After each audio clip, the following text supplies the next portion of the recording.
Bonjour et bienvenue à Discours Animal. Aujourd'hui, on a le plaisir de recevoir pour une deuxième émission Zuzia Kubica, notre experte en comportement canin. Bonjour, Zuzia, bonjour. Merci d'être revenue nous voir. Ça fait plaisir, vous avez toujours plein de bonnes questions.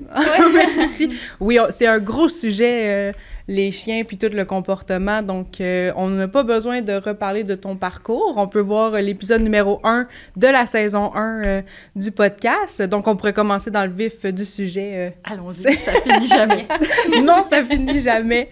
J'aimerais commencer pour savoir, c'est quoi la raison qu'un chien va japper? On pourrait demander pourquoi un enfant pleure. Je veux dire, il y a plein de raisons. Donc, le même chien peut japper pour 8 raisons différentes dans une journée. Certaines personnes connaissent leur chien et sont comme « Ah, là, je pense qu'il a vu un écureuil dehors. Ah, là, il veut sortir. Ah, là, il veut que j'y lance la balle. » Certaines personnes sont rendues à bien connaître leur animal, finalement, pour savoir comment il sonne dans quelle situation. Mais c'est pas tous les chiens qui ont autant de variations dans leur voix. Donc, certains chiens vont sonner quand même pareil, puis il faut aller voir la situation, puis de quoi il a l'air pour deviner qu'est-ce qui se passe. Donc, le chien, il y a des chiens aussi qui sont vraiment nés vocaux, beaucoup plus. Dès qu'ils ont quelque chose à dire, c'est... c'est pas des chiens qu'on peut arrêter de japper, on peut juste diminuer, là, mais on peut pas comme... Tais-toi, là, ils ont pas besoin. Ça fait partie du package. Ils sont heureux. Ils sont pas sûrs. J'ai un petit voisin comme ça. Il est adorable. Fait que, autant que c'est pas... souvent, ce qui va déranger, c'est quand c'est très long ou c'est très fort ou justement quand les gens s'en rendent pas compte des fois, mais ce qui dérange, c'est quand le chien est vraiment stressé. Puis il sonne l'alarme ou il appelle à l'aide ou quelque chose comme ça. C'est quand on l'entend en tant que voisin, comme « Oh! » Là, c'est pénible. Donc, bien sûr qu'il peut japper parce qu'il est tout seul, puis il s'ennuie, puis il aimerait voir quelqu'un. Il pourrait aussi pas être stressé, juste être comme « Youhou! Hey, toi dans la rue, viens-moi me voir! » Ça va sonner un peu différemment, dans le même contexte de rester tout seul. Bien sûr, les chiens peuvent japper, je veux savoir, ils s'adressent à qui quand ils jappent? Parce qu'ils jappent après son humain. « Allez, lance la balle plus vite! » C'est pas du tout la même chose qu'un chien qui va japper après le facteur ou un passant qui lui fait peur avec, je sais pas, un manteau sombre. Là, c'est plus sonner l'alarme. Donc, les chiens peuvent sonner l'alarme parce qu'ils se disent « ça, c'est bizarre, je comprends pas. Au secours, youhou, tout le monde, regardez, il y a un monstre là-bas. Il y en a qui vont en mettre un petit peu plus, ou est-ce qu'ils prennent sur leurs épaules aussi, je sonne l'alarme, mais « Hé, va-t'en, viens pas ici, sinon je vais te manger tout rond. » Même si c'est pas vrai, parce que là, c'est du stress. Donc, bien sûr, je vais pas travailler de la même façon un chien qui a peur qu'un chien qui voulait qu'on lui lance la balle plus vite. C'est pas du tout la même situation. Sachant que l'éducation, en général, les gens vont vouloir complètement arrêter que le chien jappe. Est-ce que tu recommandes ça? Comment tu le ferais, toi, mettons, en bref? Fait que c'est la première chose, on veut savoir quand est-ce qu'il jappe, quand est-ce qu'il jappe pas. Pour avoir une idée, mais qu'est-ce qu'il essaie de nous dire quand il vocalise? Parce que, je veux dire, ça sera tellement pas pareil. Qu'est-ce qu'on va faire? Donc, souvent, je vais vouloir regarder, qu'est-ce qu'il recherche? Est-ce qu'il recherche de l'attention? OK, comment on va faire pour lui donner de l'attention quand il jappe pas? Quand il n'a pas besoin de japper, lui apprendre des nouvelles manières d'avoir ça. Si il est sur le balcon, devant la maison, dans la cour, puis il jappe après des passants, il n'y a rien de mieux à faire. C'est un peu ça, des fois. Donc, à ce moment-là, souvent, laissez pas votre chien tout seul dehors. Il y a des chiens qui sont comme « Oh, je regarde les oiseaux, puis j'aime le soleil ou le banc de neige », mais il y en a beaucoup qui vont commencer à faire des choses comme japper ou creuser ou des choses qu'on n'aime pas. Donc, plutôt si vous avez une cour clôturée ou des terrains, bien, allez-y avec votre chien. Puis sinon, gardez-le chez vous. Comme ça, il va moins développer ces choses-là. Donc, bien sûr, on peut apprendre beaucoup aux chiens. Si tu jappes parce que, t'as eu peur, tout allait bien, il était dans la cour, puis il grugeait son os trop dégueu pour lui laisser dans la cuisine. Fait que c'est parfait. Il mange ça dans le jardin. Puis là, tout à coup, tu sais, le voisin sort la tondeuse, puis mon chien commence à japper parce qu'il est stressé avec ça. Viens à la maison. Voilà, tu t'es sauvé, tu n'as plus besoin d'alerter. Donc, en général, si le chien est stressé, on va vouloir dire au chien, j'ai vu qu'est-ce qui t'inquiète, et lui donner du feedback, mais non, c'est correct. Fait que souvent, je vais devoir éloigner le chien de la fenêtre ou l'enlever de la cour, le rentrer à la maison, lui dire, mais non, c'est... Je comprends que ça t'a stressé, puis viens-t'en, on va s'en aller. Et à long terme, bien sûr, si on a un chien qui alerte pour beaucoup de choses qui sont communes, tu sais, le voisin qui existe dans la cour à côté, le pauvre. Que sa vie, là. Oui, c'est ça, ou chaque chien qui passe devant la rue, tout ça. Fait que c'est sûr que si le chien jappe à partir du balcon, de la fenêtre, ça serait vraiment le fun qu'il voit juste pas dehors. Mais c'est vrai qu'ils avertissent, mettons, quand il y a un facteur ou... Oui, bien sûr. S'ils ont accès à voir ou entendre, ils vont avertir. Fait que certains font juste « Youhou, il y a quelqu'un », tandis que d'autres vont être plus inquiets avec ça. Donc là, ils vont vraiment dire « Il y a quelqu'un, alarme générale ». Donc si on trouve que le chien est trop stressé puis il alarme beaucoup, la majorité des gens que je connais, finalement, ils aimeraient bien que leur chien leur dise que quelqu'un apporte, mais ce qu'ils aimeraient, c'est que ça soit facile à arrêter. Mm-hmm. Donc ça, vraiment, tu sais, c'est l'émotion du chien puis la confiance dans ses humains. Donc, si le chien peut faire « Wouhou, il y a quelque chose, OK, merci, j'ai vu, c'est les voisins, c'est correct, va faire autre chose. » Et le chien est comme « Ah, OK, c'est correct, mon humain a vu, tout va bien. » Souvent, c'est plus problématique. C'est quand on n'arrive pas à arrêter le chien. Quand on n'arrive pas à arrêter le chien, probablement, il est beaucoup trop inquiet. Il est vraiment comme « Ça y est, il s'en vient trop proche, on va tous mourir. » Puis voilà. Puis, le chien ne sait pas qu'on est là pour l'aider. Donc, il est comme « Oui, je t'aime beaucoup, là, mais attends, je suis en train de survivre. » Ou pire, si ce chien-là a déjà vécu de la part de cet humain ou un autre de se faire chicaner parce qu'il jappe, parce que c'est pression sociale, là, ça nous dérange, bien, ça se peut qu'il a compris que ah oui, ça me stresse quand, je sais pas, il y a un déneigeur devant la maison, mais en plus, si mon humain arrive à ce moment-là, c'est encore pire. C'est désagréable, donc là, son stress monte de beaucoup. Et un petit truc pour des chiens qui jappent, après, tu sais, des bruits, des voisins, tout ça, faites attention, qu'est-ce que vous faites avec votre chien? Parce que souvent, on a l'impression, nous, notre intention, c'est de lui dire non, c'est pas bien de japper ou quelque chose comme ça, mais souvent, le chien va penser qu'en fait, on parle de ce que lui parle, le déneigeur devant la maison. Donc, si on a l'air un petit peu irrité, un peu stressé, ben le chien, ça va juste lui confirmer que c'est une mauvaise situation. Pas de sa faute à lui, là. C'est pas la faute du chien, c'est de la faute à la raison pourquoi il jappe. Ben c'est ça, tu vois, je déteste ça quand il y a des gens devant chez nous. En plus, mon humain devient stressé, fait que c'est mauvais déjà chez nous. Ouais. C'est certain. Donc, au début, ça peut paraître contre-intuitif, mais ce que je veux, c'est lui dire « Ben oui, c'est le voisin qui passe sa tondeuse, puis bien sûr, je vais l'aider à quitter la fenêtre, je vais barrer un petit peu sa vue pour qu'il arrête. » On quitte les lieux, finalement, on lui apprend que le chien jappe ou pas, mais quand le chien démontre qu'il n'est pas à l'aise, j'aime beaucoup lui apprendre « Si t'aimes pas ça, viens me voir, éloigne-toi. » Ça, c'est une bonne stratégie. Le chien peut faire « Phew, OK, c'est fini. » Puis c'est correct, je vais m'en occuper. On aimerait que le chien ait confiance qu'on va s'en occuper, puis qu'on est là pour l'aider. Donc c'est super. Certains chiens, par exemple, sont beaucoup plus nerveux que d'autres, pas par la faute des gens qui l'ont, mais ils sont rendus là, donc ils vont alarmer sur beaucoup de choses. Puis bon, on va essayer de travailler, idéalement, on travaille avec un bon éducateur qui va nous aider à changer l'émotion du chien, pour qu'il voit que c'est pas si pire que ça finalement. Mais ça se peut. Il y a des chiens qui vont quand même rester pas mal nerveux et anxieux. Ça fait toute une différence quand le chien sait que « Humain, regarde, il y a quelque chose. » Puis là, il vient nous voir, puis on peut le rassurer, puis on peut l'éloigner, puis c'est beaucoup plus facile à ce moment-là. Les jappements sont très diminués. Là.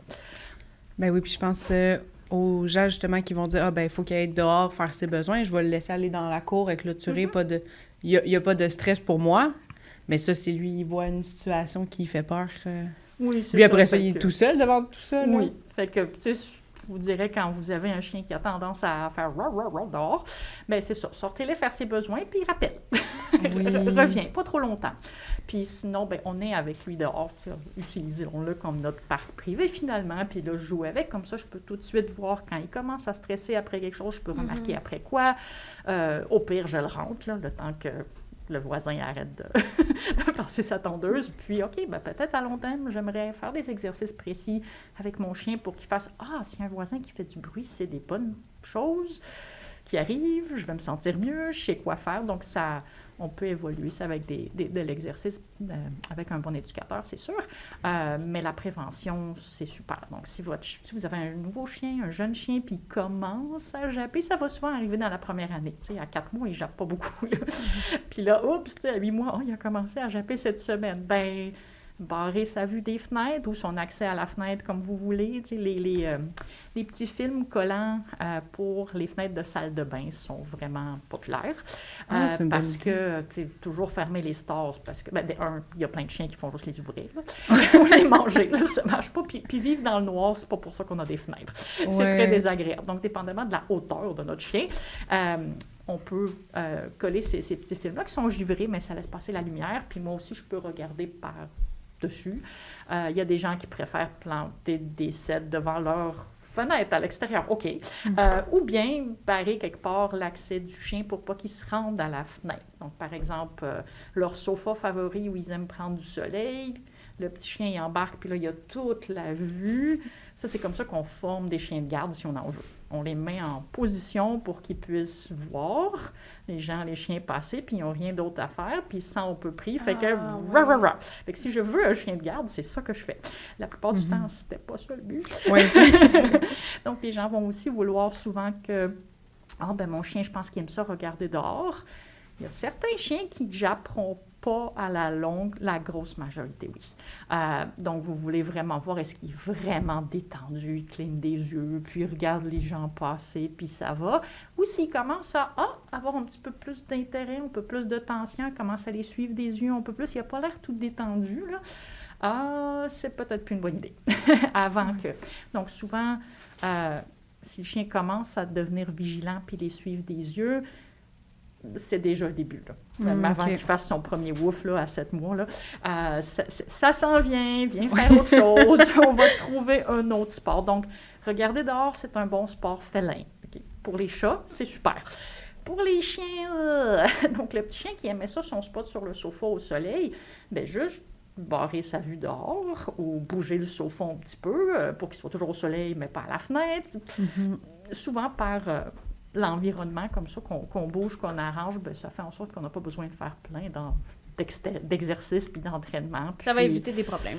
Oui, ça fait du bien à tout le monde. Puis j'ai tellement de clients qui, les premières fois, étaient comme... Moi, je ne sais pas comment il va vivre ça. Il est tellement habitué. Ça fait 2 ans qu'il jappe à la fenêtre tout le temps. Tu sais. Puis finalement, c'est comme, il dort plus. Il a l'air tellement plus détendu. Après les premiers jours où il se pose des questions, là, parce qu'il y a un changement, ça leur fait du bien. Ben oui, on change la routine, mais pour une bonne chose, là, c'est plus détendu. Puis bien sûr, on s'assure de lui donner autre chose à faire, parce que si on leur enlève le rôle du gardien de sécurité nationale, il faut leur donner quelque chose à faire. Donc, on trouve des nouveaux petits jeux. Son temps, mais... Oui, pas le meilleur sport. On aimerait qu'ils prennent des vacances. Oui. J'en comprends aussi que les colliers aversifs, tu sais, les colliers qui donnent des chocs ou des vibrations, même si c'est peut-être pas une bonne... Oui, des sprays de citronnelle, bien, en fait, ça va rajouter du stress. Donc, si le chien jappait après quelque chose parce qu'il alarmait, bien là, en plus, il y a une odeur ou une sensation désagréable ou effrayante ou douloureuse, ça se peut que sur le coup, il arrête de japper par « il a juste eu peur », mais la situation en telle est notée comme « est encore pire que je pensais ». Quand il y a un chien qui passe dans la rue, en plus, j'ai une décharge ou j'ai un spray de citronnelle ou quelque chose comme ça. Donc, soit ça ne fonctionne pas parce que c'est pas suffisamment effrayant pour l'animal qui, lui, il a toujours un but de japper. C'est pas pour rien, là. Donc, ce besoin-là de japper est encore là, même si on essaye de juste le supprimer. Et bien sûr, il faut que le collier aversif soit suffisamment aversif pour cet individu-là. Donc, il y en a qu'il faut aller vraiment fort là, pour faire ça. Mais bien sûr, ce que ça fait, c'est que ça rajoute c'est encore pire. Donc, je connais des chiens que quand ça a commencé, maintenant, ils ont commencé à essayer de charger puis de mordre les autres chiens dans la rue parce que là, quand ils les voient, ils sont encore plus stressés qu'avant quand ils faisaient juste japper puis quelqu'un disait « Hey, arrête! » C'était moins effrayant. Donc, non, vraiment pas une bonne idée.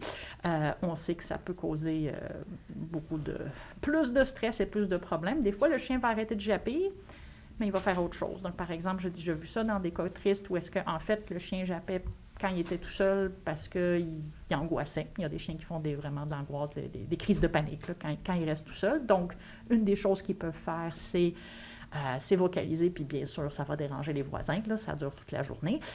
C'est terrible. Donc, les gens mal pris vont mettre un collier comme ça, puis ça a l'air de fonctionner.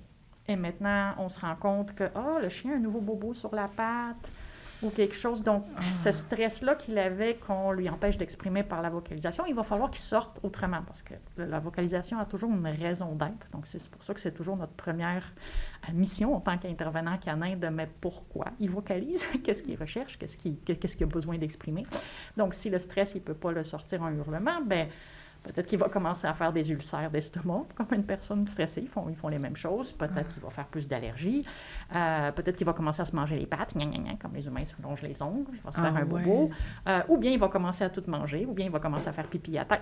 Quelque chose va devoir arriver parce qu'on n'a pas réglé la raison de cette vocalisation-là, qui est, dans ce cas-là, le stress de rester tout seul. Ah, pauvre petit loup. Oui, c'est toujours très triste. Oui, puis les gens qui sont vraiment pris avec ça, parce que c'est ça où je perds mon logement, je les blâme pas d'essayer. Là, ben non. C'est dur. Mais oui, c'est ça, c'est quand on veut arrêter un comportement, mais qu'on en start un autre. Ben oui, c'est ça. Ben justement, tu parlais de peut-être angoisse d'être tout seul. On entend beaucoup de l'anxiété de séparation. Ça arrive souvent avec les chiens? Ben je vous dirais qu'on a l'impression que ça arrive de plus en plus souvent. Ça se peut.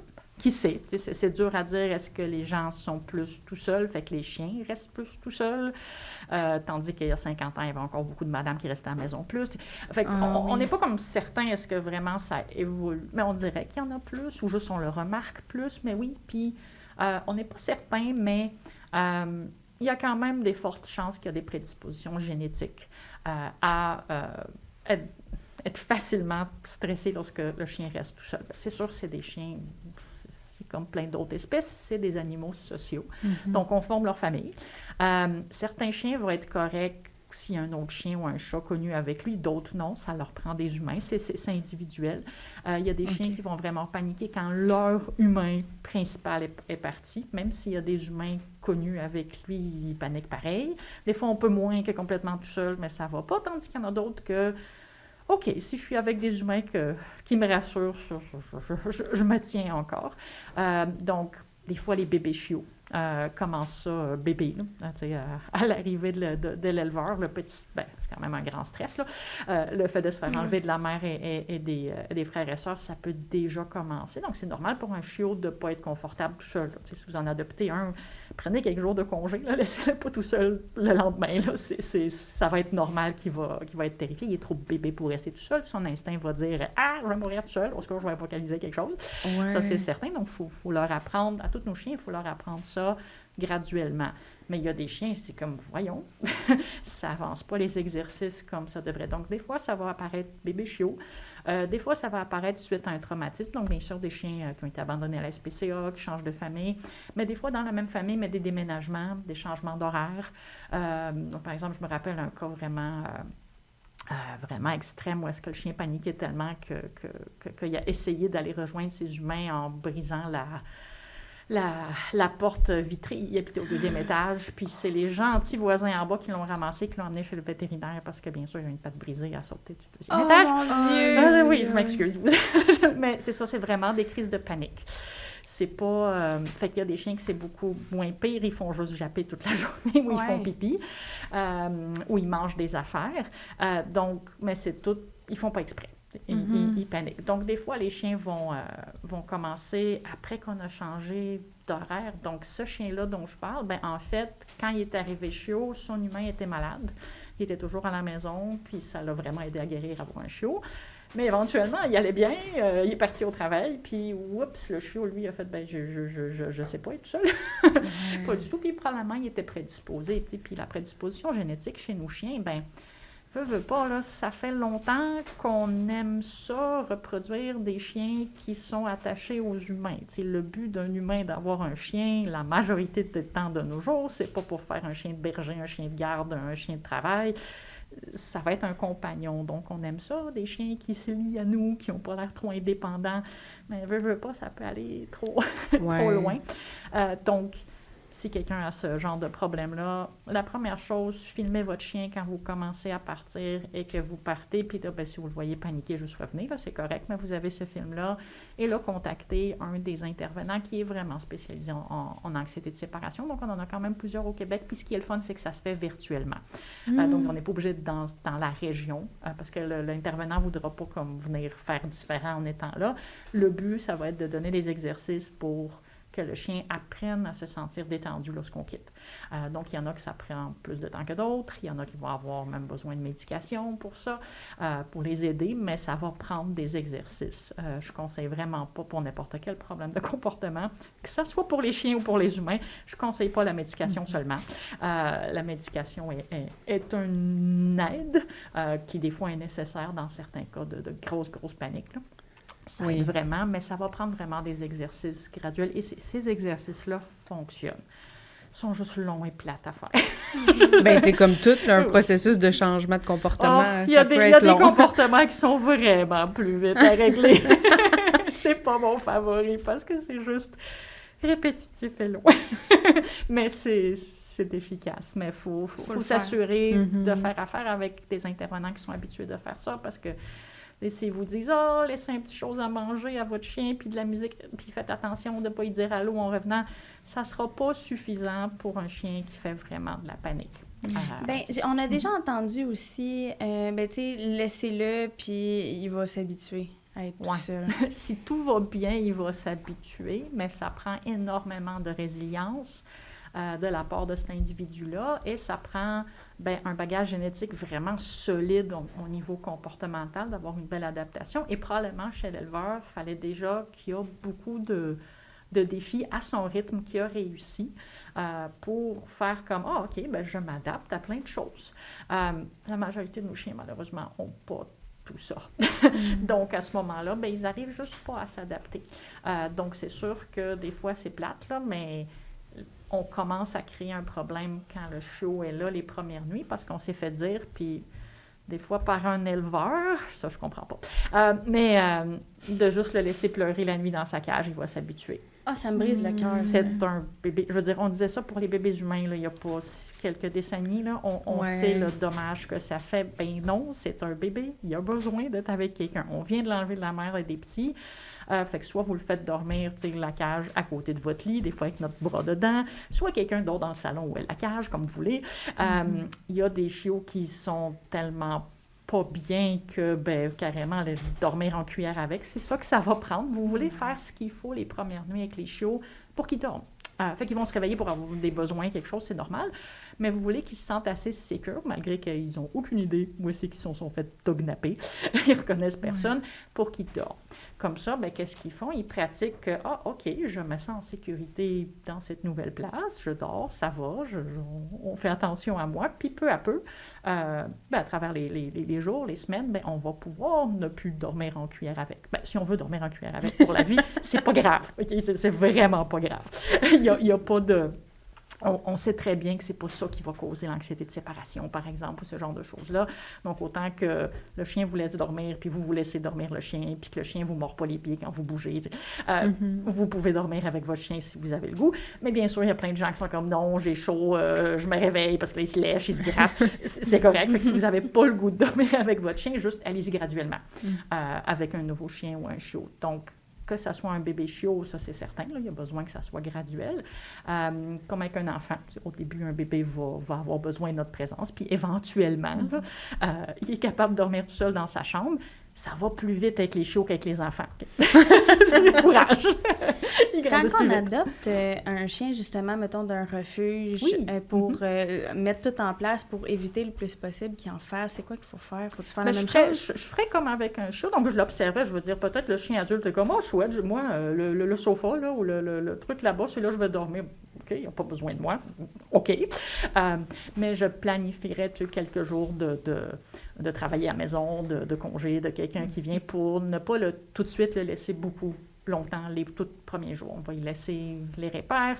Je m'assure que la nuit n'est pas isolée à quelque part, à moins que de lui-même, il s'en va dans l'autre pièce parce qu'il aime ça dormir tout seul. Je ne le sais pas avec un chien adopté qu'est-ce qu'il va penser, mais je vais être disponible. Encore une fois, ce qui est important, c'est qu'il se sente en sécurité, qu'il commence à comprendre qui est qui, qu'est-ce qui se passe, à quelle heure, tout ça. Et on le voit, tu sais, après quelques jours, après la première semaine, on peut voir que le chien, ben, sait plus à quoi s'attendre, commence à trouver ses repères. Donc, c'est ça, d'avoir quelques jours, quand on pense adopter un nouvel animal, ça fait du bien d'avoir un peu plus de disponibilité. Puis les premières fois, si on n'a pas une grosse anxiété de séparation, là, juste j'essaye d'apprendre à un chiot, un jeune chien de rester tout seul, ben, les premières fois, je vais le faire, j'essaie de le timer à des moments où le chiot allait faire des siestes de toute façon. Donc, tu sais, après quelques jours, je dis comme, OK, là, je sais que le matin, on sort, on joue, il fait ses besoins, pour ça, il fait pouf, grosse sieste. OK, ça fait 2 jours que ça arrive vers 11h30, ben c'est parfait, c'est à 11h30, je vais partir. Mais tu sais, pour une demi-heure. Là.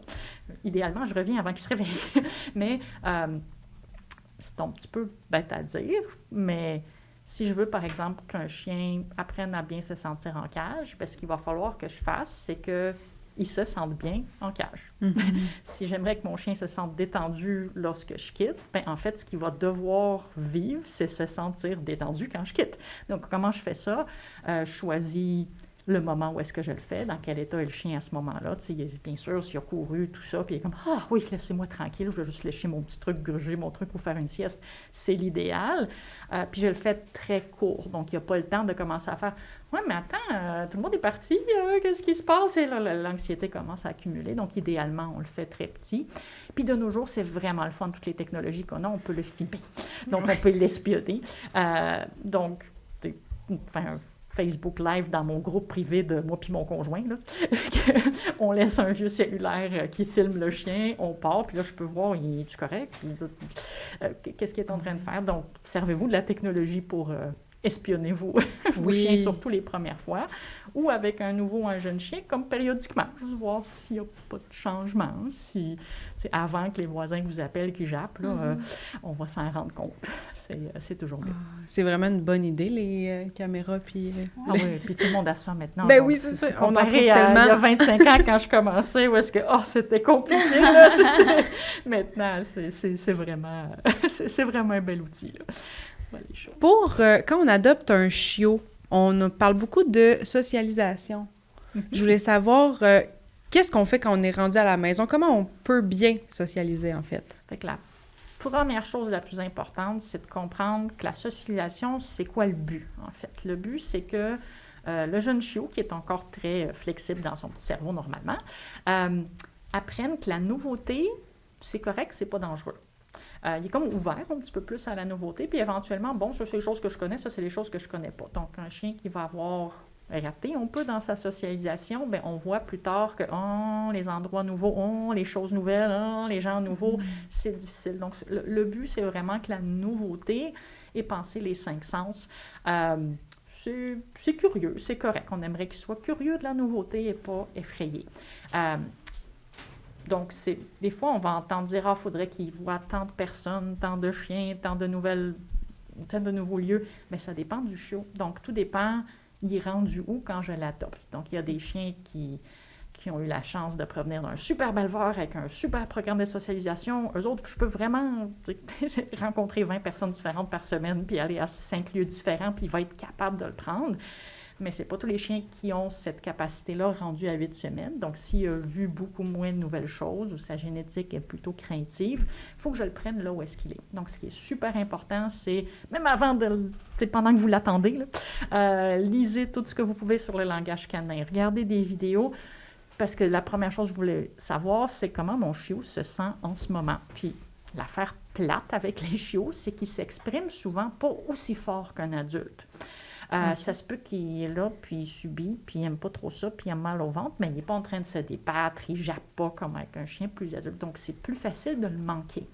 Donc, par exemple, quand je veux qu'il rencontre des gens, loi numéro 1, on arrête la personne là, puis c'est le chiot qui va décider de l'approcher ou pas. La pire chose que je peux faire, c'est le chiot n'était pas sûr, je prends le chiot, je le mets dans les bras de quelqu'un.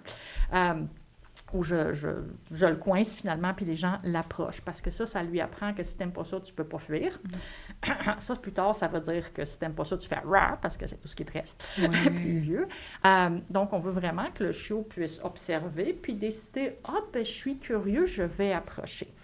Donc, c'est toujours le chiot qui devrait approcher les objets, les personnes, tout ce qu'il y a à approcher qu'on veut lui présenter à son rythme. Puis, on regarde comment il se sent. Bien sûr, vous pouvez utiliser des bonbons. Si le chiot n'est pas intéressé par des bonnes gâteries, soit il y a...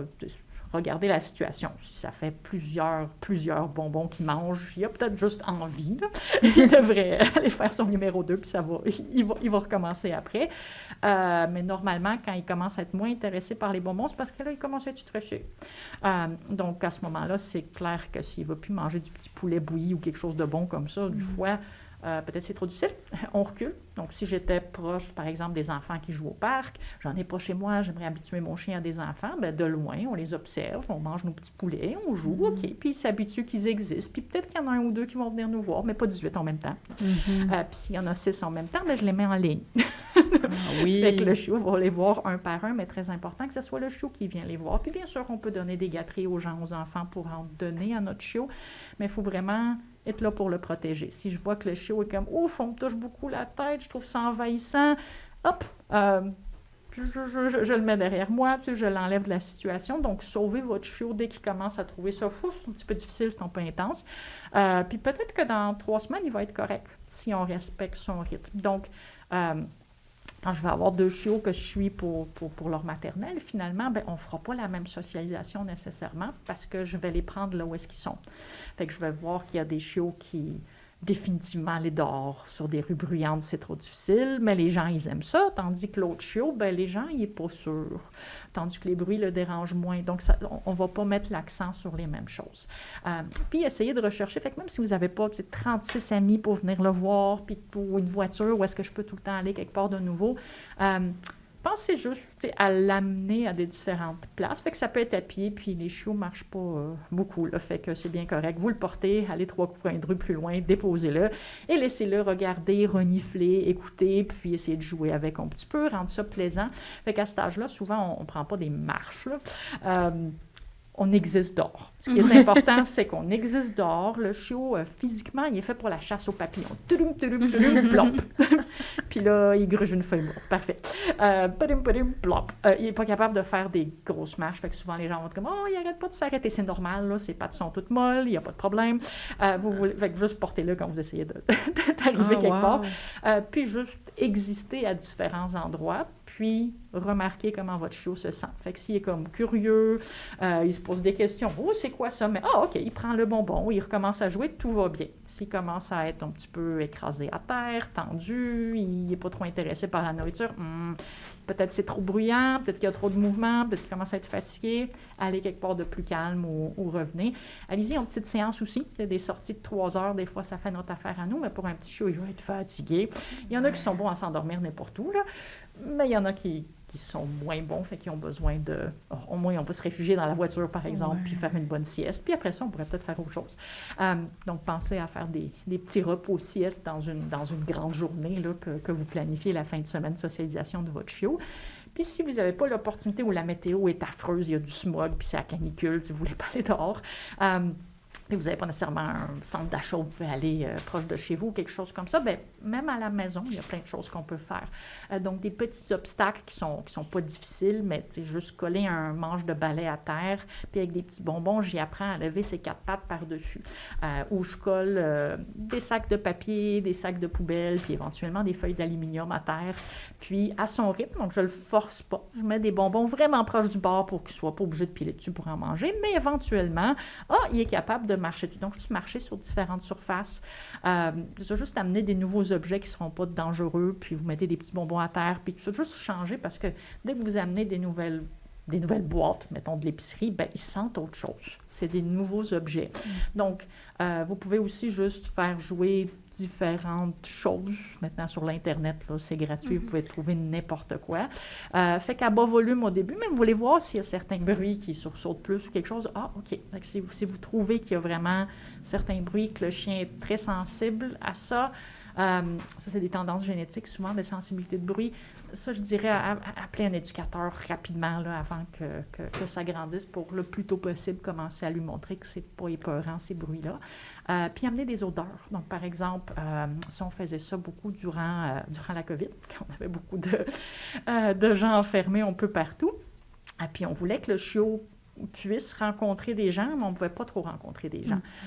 Donc, par exemple, quelqu'un allait demander à ses collègues de travail, puis on peut faire ça aujourd'hui aussi, là, on lui donne des sacs de Ziploc avec des petits essuie-tout dedans, puis on demande de juste frotter le bras de tout le monde dans la maison. Fait que mon fils, tiens, un petit sac de Ziploc. Mon chien, chat, s'ils sont en santé, je fais ça. C'est ça. Mon mari, voilà. Fait que c'est des odeurs de gens, si c'est des Bonne animaux, idée. on s'assure que c'est en santé. Puis juste présenter ces odeurs-là. Les odeurs, c'est important pour les chiots, fait que, pour les chiens adultes aussi, bien sûr. Donc, juste présenter avant de présenter l'individu au complet par l'odeur. Des fois, ça peut être aussi un truc pour que ce soit un chiot ou un chien adulte qui est très craintif. On y va un sens à la fois. Donc, par exemple, mes clients qui ont un cheval puis qui aimeraient que leur chiot devienne correct avec un cheval. Et ça, c'est quelque chose, là. C'est un immense, énorme. un cheval à côté Puis d'un ça chiot. sent fort, puis c'est énorme, puis ça a des grands yeux effrayants, puis ça bouge vite. Fait que ça fait comme beaucoup en même temps. Donc, juste d'amener les odeurs de chevaux, de chèvres, de lapins. Ça, c'est toute une expérience. Puis on voit les chiots réagir très fort à ces odeurs-là quand on utilise ça, mais au moins, c'est juste une petite motte de poil ou une petite c'est vraiment une bonne idée. Oui, puis ça coûte rien, puis vous pouvez le faire sans devoir vous déplacer partout.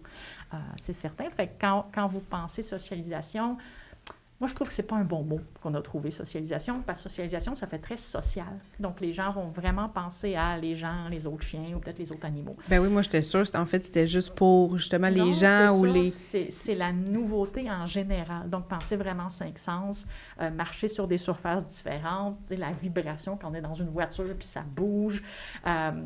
Donc, d'avoir des petits obstacles, tu sais, où est-ce que je mets une petite roche plate en dessous, puis éventuellement, quand le chiot est rendu bon à marcher sur toutes sortes de surfaces, bien, ça bouge un petit peu. Le chaud, le froid, le mouillé, tu sais, c'est toutes des choses sur son corps qu'il va sentir différemment. Les premiers jours de vent, comme aujourd'hui, c'est très venteux. Je me souviens, mon chiot, la première fois sur la côte nord avec la mer, là, il y avait du gros vent, là, il essayait de snapper le vent. Ah C'est donc bizarre. Il fait ça jusqu'à aujourd'hui, mais là, il prend comme jeu. Tu sais, c'est le fun, c'est excitant pour lui, mais quand on y pense, juste la sensation de dehors. Pour les chiots qui n'ont pas vraiment été bien socialisés chez des éleveurs avant, ça paraît qu'ils n'ont pas été dehors assez. Donc, juste, ils sortent dehors, le bruit est différent. Les odeurs, bien sûr, la sensation du vent, des fois, il faut commencer là, parce qu'il y a des chiots qui ne sont pas à l'aise dehors. Puis des fois, on va se rendre compte que ça dépend où, ou ça dépend des journées. Donc, quand on est quelque part où il y a des voitures proches, en ville ou en banlieue, les journées où la chaussée est mouillée, que ce soit après la pluie ou la neige, bien, il y a comme un général. Nous, on est habitués, mais il y a des chiens, même adultes, qui sont tellement pas à l'aise avec ce général-là. Donc, pensez-y. Si vous avez un nouveau chien, un nouveau chiot, est-ce que tu l'observez? Est-ce que ça le dérange plus, ces journées-là? Les journées sèches, il est mieux que les journées mouillées. OK, c'est probablement ça qui le dérange. Donc, idéalement, avant ces 8 semaines, il serait déjà sorti dehors. Mais bon, c'est pas donné à tous les chiots. Donc, on les prend là où... L'important, c'est qu'on les prend là où est-ce qu'ils sont. On les lit, puis on essaye de leur présenter toutes sortes de nouveautés dans les 5 sens à leur rythme, pour que ça soit positif, parce que ça ne me sert à rien de leur présenter quelque chose, puis ils n'aiment pas ça. Ça, j'appelle ça de la traumatisation. C'est pas un vrai mot, là, je l'ai inventé. Mais ça va faire l'effet inverse. Ouais. Donc, j'aime mieux que le chiot un peu plus craintif rencontre, par exemple, moins de chiens, mais que ça s'est bien passé, qu'il en rencontre plus, puis il a eu peur la moitié des fois. Ouais. Ça va faire plus de bien. Ça me fait penser, est-ce qu'il faut faire attention aux pattes, tu sais, les petits coussins de chiens qui, eux, ils se promènent partout avec ça, sur la rue, en garnotte, peu importe. Oui, fait qu'attendez-vous pas si votre chiot ou votre même chien aime pas piler sur certaines surfaces. Donc, des fois, c'est de la petite garnotte poussiéreuse, ça va, mais des fois, ça pique. Ben même nous, nu-pieds, des fois, dans de la grosse garnotte... J'ai de la misère, moi, même sur mon gazon, je suis oui, c'est ça. Puis si le chien peut avoir, des fois, certains aussi petites tensions, inconforts, avec des planchers glissants, c'est pas nécessairement parce que c'est lui qui leur fait peur, mais s'ils sentent qu'ils doivent comme « Ah, ça glisse un peu », ben ça peut carrément leur faire mal. Donc, il y a plein de chiens qui sont pas peureux de nature, mais ils ont peur du plancher glissant. C'est probablement une petite douleur, là. C'est pas la grosse dysplasie d'hanche nécessairement, là. Ça peut être moins sérieux que ça, mais quand même, physiquement, ils sont pas à l'aise. Puis si le chiot, il a eu, tu sais, la mauvaise expérience de s'énerver sur un plancher glissant, puis là, il a glissé, bien là, ça se peut qu'il y ait comme « Non, ces planchers-là, j'aime pas ça ». Donc, on essaye de mettre des choses pas glissantes, là, quand ils jouent puis quand ils se promènent. Donc, dehors, ben le sel l'hiver, on a beaucoup de ça. Ça brûle vraiment. Ça bonne idée de mettre des bottines pour ça. C'est pas parce que le chien a froid nécessairement, mais le sel, c'est toxique puis ça brûle. Là. Donc oui, on le sait qu'il y a des chiens adultes qui sont comme juste intelligents, puis ils savent, puis ils vont marcher sur le bord où il n'y en a pas.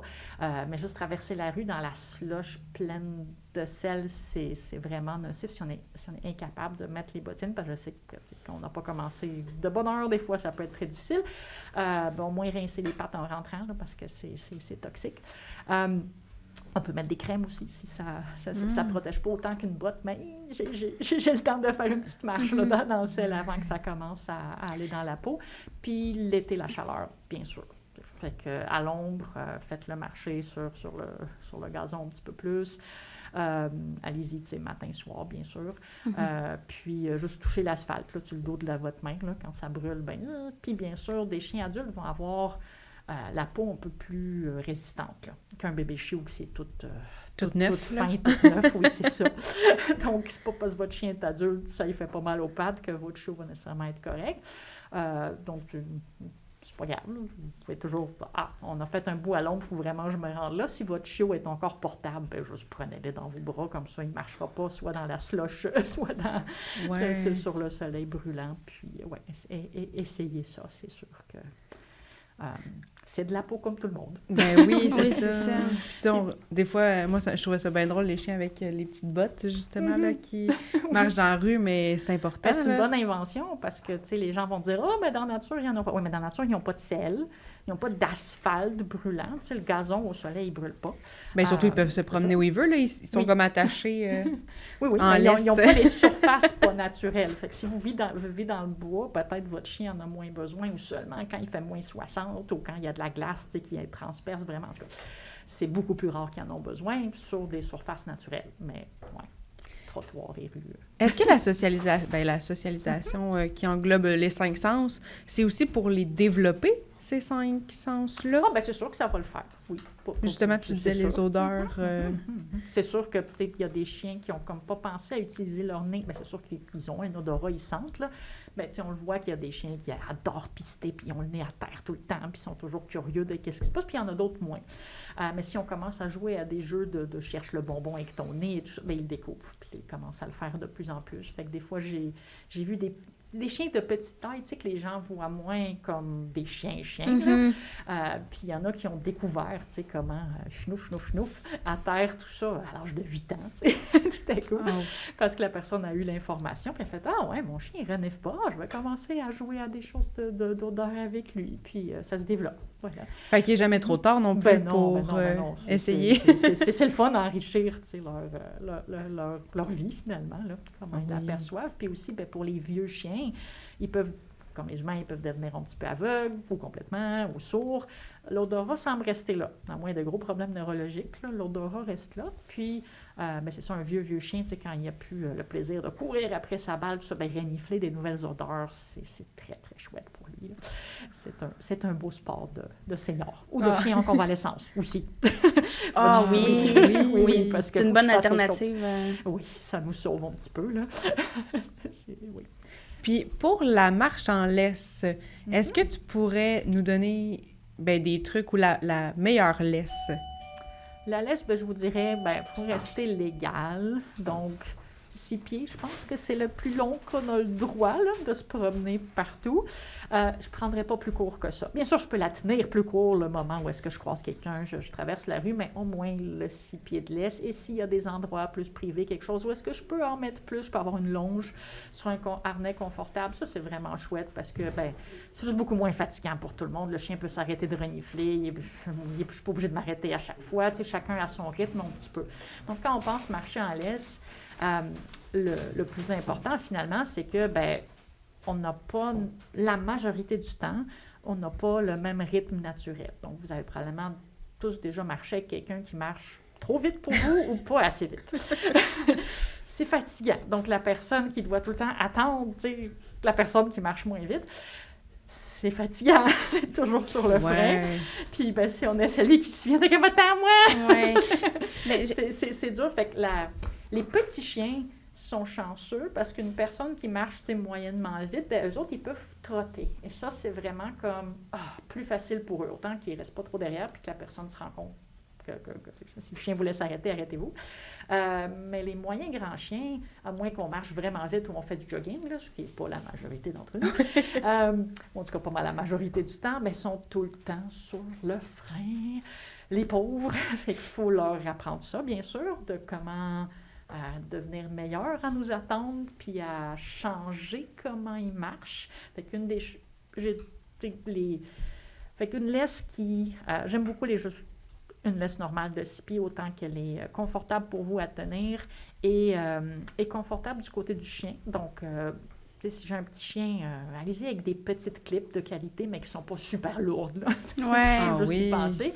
Puis, j'adore pas les laisses rétractables. Donc, des fois, les gens aiment ça parce que les pattes se prennent moins dedans, mais le chien doit tirer dessus pour la dérouler.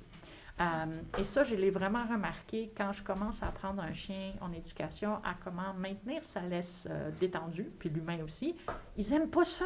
C'est comme, il y a tout le temps quelqu'un en train de te tirer. C'est vraiment fatigant pour eux. C'est comme, eux autres aussi sont irrités par la pression dans la laisse. Donc, la laisse rétractable peut des fois me servir, je ne sais pas, en voyage, quelque chose, je le sors, il ne pourra pas courir. Attachez-les sur un harnais sur le dos confortable, c'est moins que sur le collier. Là. Ça va être ça de moins fatigant. Sur le dos, ça peut aider un petit peu à tirer quand il doit tirer finalement. Pour le dérouler, ça va être moins fatigant que sur le collier. Mais idéalement, c'est ça. Laisse de 6 pieds quand on est dans le public, puis plus long quand on peut. Ça, c'est vraiment plus agréable. Et vous voulez que le chien soit confortable, finalement. Donc, par la loi, maintenant, à un certain poids, je pense que c'est 20 kilos, il faut que le chien porte un harnais. Donc, assurez-vous, il y a tellement d'harnais maintenant. Ce que vous voulez, c'est qu'il soit confortable sur votre chien. Si c'était confortable sur le chien du voisin, c'est pas nécessairement confortable sur votre chien. En fait, les chiens sont vraiment une espèce qu'on a comme modifiée de partout. Il y a des chiens longs, il y a des chiens courts. Ils sont tellement faits différemment. Donc, j'aime beaucoup des harnais qui s'ajustent de partout. Parce que sinon, des fois, c'est vraiment difficile. Fait que vous ne voulez pas que ça rentre en dessous de leurs aisselles. Si jamais le chien tire, vous ne voulez pas que ça serre nulle part. Donc, j'ai vu comme des sortes de harnais qui essayent de punir en serrant à quelque part le ventre ou quelque chose quand le chien tire. Non. Plus le chien va être serré dans son collier ou dans son harnais, plus il va devenir stressé, puis plus il va tirer. Okay? Ça ne l'aide pas à respirer, finalement, là, si ça le squeeze. Mais il y a des gens qui disent que des harnais, c'est fait pour tirer ou que ça provoque le fait de tirer. Est-ce que c'est vrai? Fait que tout dépend quel harnais puis comment on l'utilise. Donc, quand... si j'ai un petit chien ou un chien qui ne tire pas énormément ou un bébé chiot qui ne tire pas encore, là, il ne marche pas assez vite, je peux l'attacher sur le dos sans problème. C'est souvent...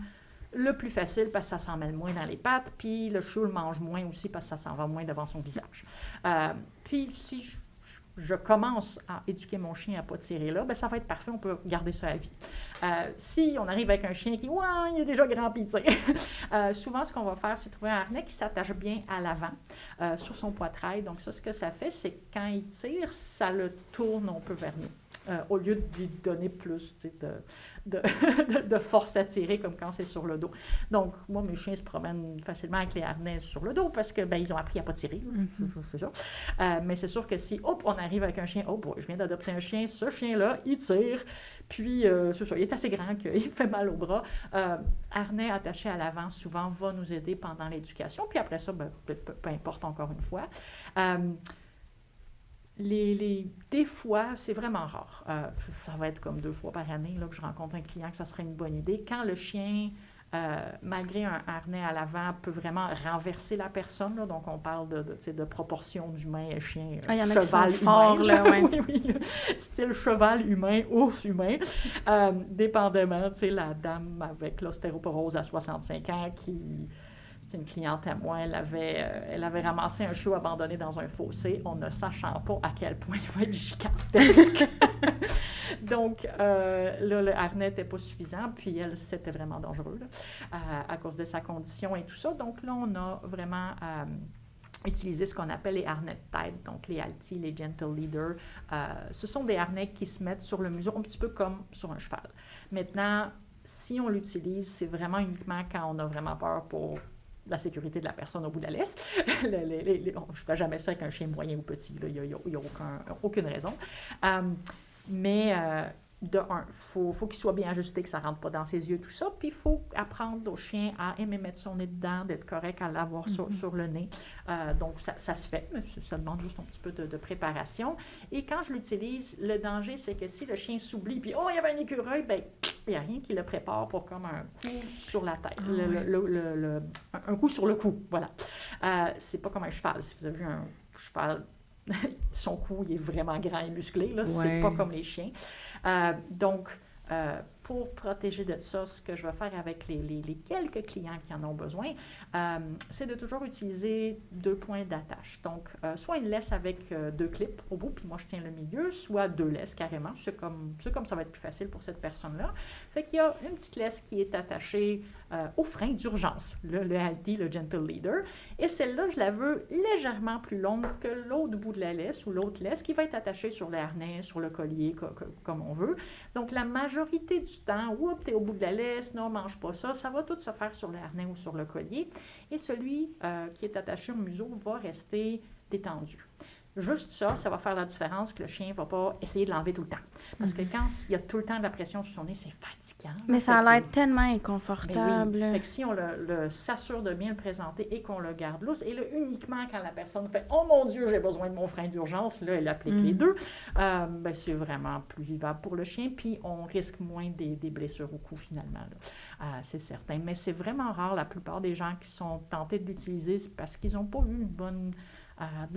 des bons exercices, de la bonne aide pour vraiment utiliser la grosse majorité des chiens, je veux dire, c'est de grandeur berger allemand, là, qui sont réactifs en laisse, là, qui se jettent avec, à moins que quelqu'un a vraiment des handicaps. Mais à défaut d'avoir rien, c'est quand même mieux, là, on s'entend. Oui, mais oui, tenez votre chien en laisse, comme vous pouvez, ça c'est certain. Mais quand même, là, des grands golden, des bergers allemands, tout ça, la majorité des humains, à moins qu'ils ont des blessures ou des handicaps, vont être capables d'y aller avec un harnais en avant. Mais bien sûr, on peut... Si besoin est, il y a des gens qui ont toutes sortes justement d'handicaps, tout ça, ou vraiment un énorme ourson, oui, on peut leur apprendre à porter le harnais de tête, mais ça prend une bonne présentation. Puis aussi, un peu d'exercice pour l'humain pour savoir manier, pour ne pas tirer sur le nez tout le temps pour rien. Là. Est-ce que ce harnais-là, c'est ce qu'on appelle le licou? Oui, licou, Gentle Leader. OK. C'est ça. Il y a plusieurs. Souvent, les gens vont nommer comme les Kleenex. C'est la marque là, qu'on voit. OK. Fait que tout ce qui s'attache au-dessous du menton, qui est sur le nez, c'est ça. Pensez à comment on mène un cheval là, par sa tête. Là. Oui, puis je comprends, là, ça doit faire mal. Oui, j'avais vu. Mais c'est parce que souvent, on a des réflexes aussi de tirer sur la laisse quand il va trop loin ou quand on veut s'en aller ailleurs. Mais là, c'est carrément sur le nez, là. Puis, tu sais, un chien qui va aller sentir quelque chose, il va tout le temps sentir une résistance. Puis moi, c'est ça que j'aime moins. Oui, vraiment, le 2 points de contact aide énormément. Je me rappelle, il y a quelques années, il y avait une marche pour quelque chose avec des chiens, puis j'étais là avec d'autres éducateurs juste pour aider les gens pour que ça aille bien. Puis c'est ce qu'on leur faisait faire. Les chiens qui avaient des halties, là, on leur attachait l'autre bout sur le collier, venait quelque chose qu'ils avaient, puis la personne tenait le milieu, et là, on arrêtait de tirer tout le temps sur le nez, et le chien, comme là, durant la marche, instantanément, arrêtait de se gratter sans arrêt. Là. Ça aide vraiment beaucoup. Oui. Tu sais, j'ai lu un livre récemment, justement, qui parlait de ce que tu as dit tantôt. J'aime bien l'image de, imaginez-vous tenir la main d'un enfant qui apprend à marcher, à quel point ça peut être long, mais le chien se sent comme ça avec nous. C'est pour ça, tu sais, il faut être, c'est ça, faut être consigné avec lui qui a envie d'aller plus vite, puis c'est normal, là. Oui, c'est vrai. Faut vraiment travailler, puis c'est comme des pas de danse. Donc, si vous marchez avec votre chien sur son harnais, sur votre 6 pieds de laisse, il y a 2 petites choses que je vous conseille, juste pour essayer de ne pas trop avoir le... Après ça, on peut faire des exercices définitivement, là, mais une des choses, c'est arrêtez-vous quand il s'arrête pour renifler. Puis ça, il faut se forcer. Même moi, des fois, je me prends à ça. On est dans une société qui est tout le temps vite. Donc, OK, viens-t'en, on continue. Viens-t'en, on continue. À moins que vous vous rendiez à un rendez-vous là, à pied avec votre chien, souvent, vous étiez juste sorti, vous avez une demi-heure pour marcher votre chien. Bon, ben, vous marchez une demi-heure votre chien. C'est pas grave si vous ne faites pas 4 km. Là. Vous pouvez en faire 2. Ouais. Pensez au temps que vous êtes dehors et pas à la distance parcourue. Et souvent, si on les laisse renifler, puis on est le même temps dehors que quand on ne les laissait pas renifler, puis viens-t'en, parce qu'on voulait qu'ils marchent plus pour l'exercice, mais en fait, ils sont plus satisfaits et souvent plus calmes après qu'on les a laissés renifler. Fait qu'il y a des bouts qu'on marche plus vite, puis il y a des bouts qu'on s'arrête. Et ce qui va arriver aussi, c'est plus facile visuellement, mais je vais essayer de l'expliquer pour ceux qui font juste écouter. Donc, si le chien s'en va devant moi, puis il commence à renifler quelque chose d'intéressant, il lit ses textos. Ils ont clairement inventé ça beaucoup avant nous. Puis moi, je le dépasse parce que moi, je continue à marcher. Puis là, je suis comme, viens-t'en. Fait que là, il n'y a pas eu le temps de finir. Donc, qu'est-ce qu'il va apprendre? Bien, c'est dépêcher d'aller devant moi, donc tirer, pour avoir un peu plus de temps avant que je le tire encore aux prochaines odeurs intéressantes. Donc, si vous ralentissez quand lui ralentit, bien, au début, il va quand même vous tirer là, entre les... Mais au moins, vous en rajoutez pas. Vous lui apprenez pas à vite vous dévancer pour avoir plus de temps de renifler. Donc ça va aider. Et des fois, justement, bien, quand on marche avec quelqu'un, les petits chiens, ils trottent à côté de nous. Quand on marche d'un bon pas, c'est plus confortable pour eux, à moins qu'ils ont de la misère à trotter. Faut qu'un grand chien marche pas à pas et pas essayer de trotter pour être correct avec nous. Puis des fois, on est comme entre les deux. Donc, des fois, si vous trouvez que vous n'arrivez pas à marcher assez vite là, pour que votre chien soit correct, essayez vraiment plus lentement. Puis des fois, on trouve comme un entre-rythme qui n'est pas pire. C'est possible. Qui n'est pas pire pour les deux. Oui, parce que là, le chien a comme vraiment ralenti.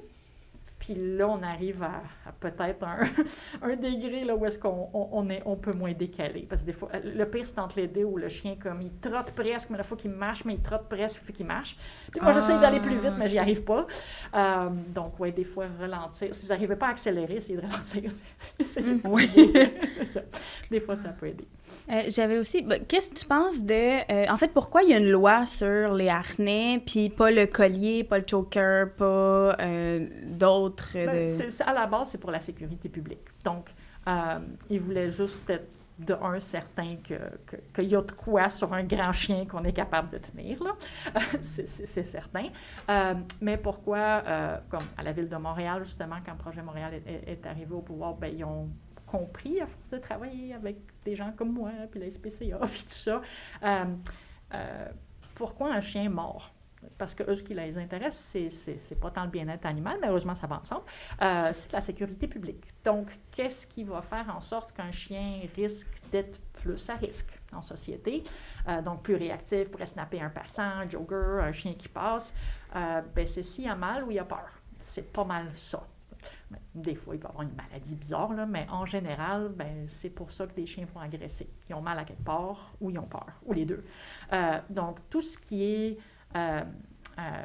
tous les outils qui sont faits pour faire mal aux chiens, bien souvent, ils ont été inventés il y a plusieurs décennies, des siècles derniers, de s'imiter, puis là, ça va y faire mal parce que ça l'étrangle, ça le coince.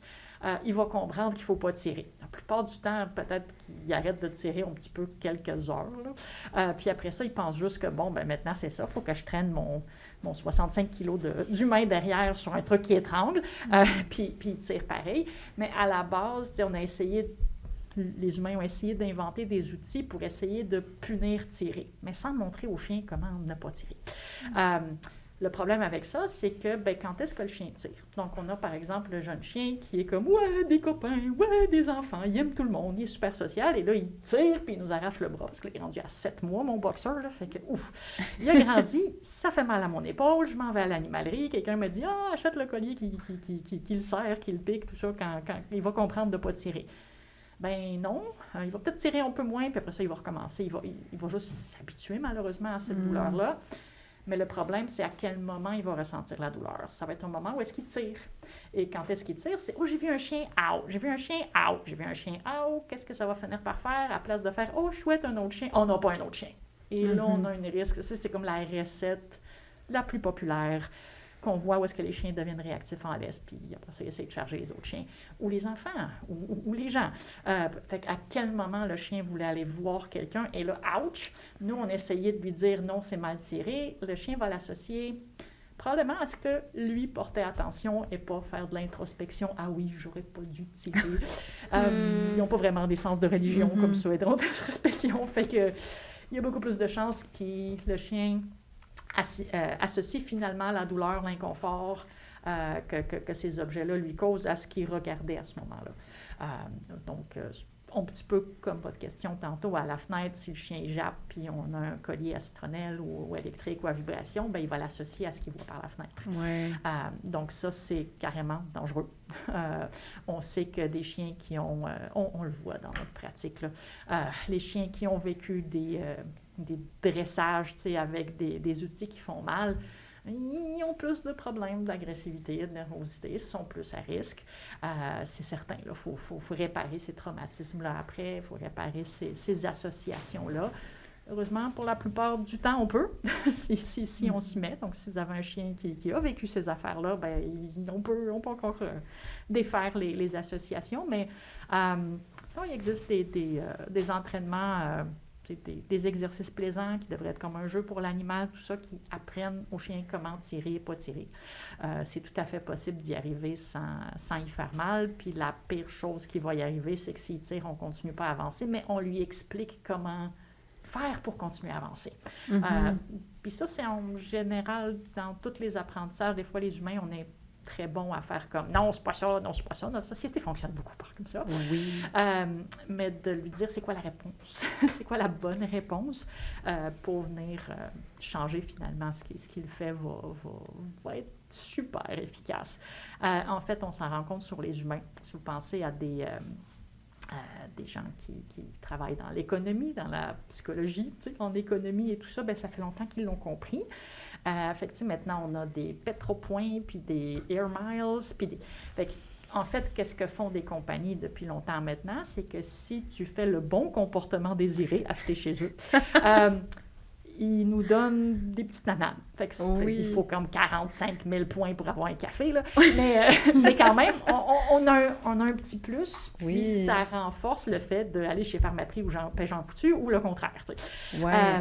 Fait que les compagnies nous donnent pas des contraventions quand on est allé acheter chez le compétiteur. C'est pas ça qu'ils font. Ça serait probablement pas légal, mais en tout cas. C'est pas ça qui va être efficace. Ça va être de renforcer le bon comportement. Puis oui, ça va fonctionner. Là. C'est vrai. On le voit. Fait que juste penser que moi, je rêve qu'en général, la société fonctionne plus comme ça. Puis je comprends que des fois, on a besoin de la punition, mettons, des contraventions pour quelqu'un qui roule à 250 sur l'autoroute. OK, c'était trop dangereux, mais pensez au photoradar. Imaginez qu'à chaque fois qu'on passe à la bonne vitesse, ça nous fait des points. Puis là, on a des rabais sur nos assurances ou quelque chose. Bien, déjà, l'autométrie, comment ça s'appelle le mot? Les assurances qui nous demandent si sur notre cellulaire, on peut faire ça, bien, ça peut nous donner des rabais parce qu'ils voient qu'on fait des bons comportements de conduite. Je pense que ça aiderait beaucoup, ça, Les radars photo, oui, oui. C'est tellement plus plaisant, c'est ça. Regarde comment je suis bon. Mais oui, puis ça renforce le bon comportement. Parce que qu'est-ce qui nous intéresse? C'est-tu vraiment de faire « je veux que tu saches comment c'est mal de faire ce que tu as fait » ou « j'aimerais que tu fasses la bonne chose ». C'est sûr. Il y en a un qui est beaucoup plus efficace. Il reste comme 5 minutes à l'émission, mais je voulais te poser une question. J'entends souvent, quand un chien nous liche, qu'il nous donne des bisous. Oui. Est-ce que c'est vrai qu'il donne des bisous? Ça dépend où et comment. Donc, si c'est sur votre joue, sur le côté et à la base de votre oreille, puis c'est pas hyper obsessif, ça se peut que ça soit un petit peu affectueux, bisous. Ça serait le plus proche que les chiens font de bisous. La majorité du temps, quand on a des gros léchages, c'est beaucoup plus de l'apaisement, en fait. Donc, quand vous pensez aux chiens qui vont bien, qui parlent bien, le chien et tout ça, et qui sont polis, eux autres sont conscients qu'ils ont des dents. Nous, on passait la garderie, on a fini de mordre les gens, donc on n'y pense pas tant que ça. Donc, eux, quand ils vont bien dans leur tête puis qu'ils sont habitués, si un chien vient mettre son visage, donc ses dents, proche d'un autre tête de chien ou de celui d'un humain, il va souvent faire toutes sortes de signes dans son visage pour dire « inquiète-toi pas, je mets mes couteaux à côté, mais inquiète-toi pas ». Donc, il va souvent, chose qu'on ne peut pas faire, mettre ses oreilles par l'arrière un petit peu, puis là, ça étire ses yeux. Ils vont aussi étirer leur babine vers l'arrière, comme dans un sourire un petit peu, et souvent, ils vont peut-être cligner des yeux, des fois faire une petite lichette dans l'air, et leur corps va devenir comme soupe, puis faire le spaghetti un petit peu. Donc, tout ça veut dire dans leur corps « écoute, je suis peut-être proche là, avec mes dents, mais inquiète-toi pas, mes intentions sont bonnes ». Fait que pensez au chien qui vient vous dire allô quand vous rentrez. Souvent, il y a ces choses-là qui arrivent. Maintenant, nous, ils ne pensent pas. Aussi, on est des primates. Les primates, ça donne des bisous. Les canidés ne donnent pas des bisous comme les primates le font. Donc, nous, quand on donne un bisou, qu'est-ce qu'on fait avec notre visage? On va en ligne droite. Souvent, on fixe celui à qui on va donner un bisou. Tu sais, il est trop mignon, le petit chaton, le chien.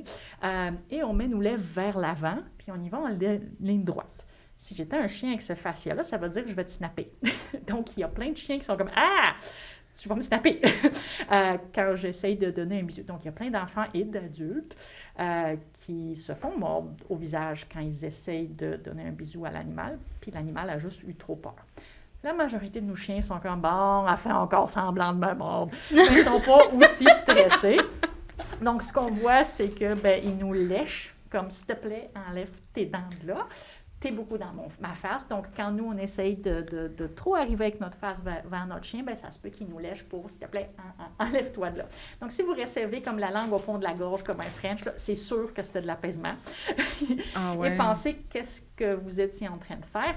Le chien peut aussi lécher nos mains. Mettons que je suis en train de brosser un chien, puis là, il n'aime pas ça, la patte. T'sais. Fait que là, il commence à me lécher la main quand j'arrive à la patte gauche, mais pas à la patte droite. OK, il y a quelque chose à la patte gauche, là. Y a-tu un nœud ou il y a quelque chose qui fait mal? Mais clairement, il était comme, s'il te plaît, enlève ta main.